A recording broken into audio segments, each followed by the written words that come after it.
So first thing you're going to do, lateral glute accessibility between greater trochanter and iliac crest. Okay. Palmar release of the fascia through lifting, dropping, or spreading, right? Palm contact, forearm contact, something broad, just open it up. Then we did our pin and stretch. So to pin and stretch, we're gonna bring the leg into flexion. We're gonna cradle the leg to lift it up. So we're getting hip abduction. Okay, so we're shortening these tissues. We're gonna pin them up into the iliac crest, and then we're just going to drop the leg down to stretch. Okay, so that's our pin and stretch. From there, we did our 3 glides through medius, anterior line, middle line, posterior line, precision glides, very deep, fingertips, thumbs, elbows. Then we went into direct compressions into medius, right? So edge work right above the greater trochanter. Then we went to minimus by lifting the leg up and scooping into the top of that trochanter with some slack.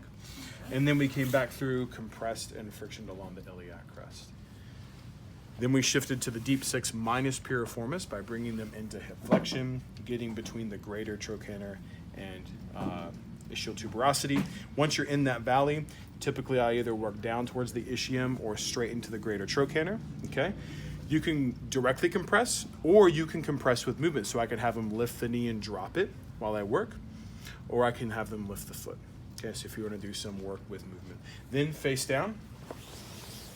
Okay, once they go face down, you're going to do direct compressions on piriformis. Piriformis can be found between, so find PSIS, find coccyx. Right in between is going to be where piriformis runs anterior sacrum deep to glute max. So find that line. Direct compressions with elbows are generally quite good. Deep edge work, just edge after edge, get as deep as you can. You can also add positional release, so you might move them into full internal rotation. So as far as their hip can go, then go in and get some release on the tissue and try to keep opening that hip up, okay? So those are options as well. Then you can go back into those deep 6, same thing, right? So you can really access the whole deep 6 from a prone position, plus piriformis, okay? Then we had the variation on the sideline lift for glute minimus from this position where we hung the leg off and we scooped into glute minimus from here, so above the trochanter, scoop down into it, hit that glute minimus, or you can have them supine, so face up, Asher, if you would. Okay, and then we can, again, hang the leg off the side of the table to get slack. You just want to put them in passive abduction.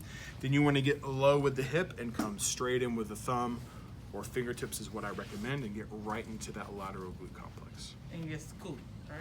So from here, yeah, you can scoop down towards that hip, but a lot of times just straight in gets the job done. Okay? That's everything. Very effective. Great.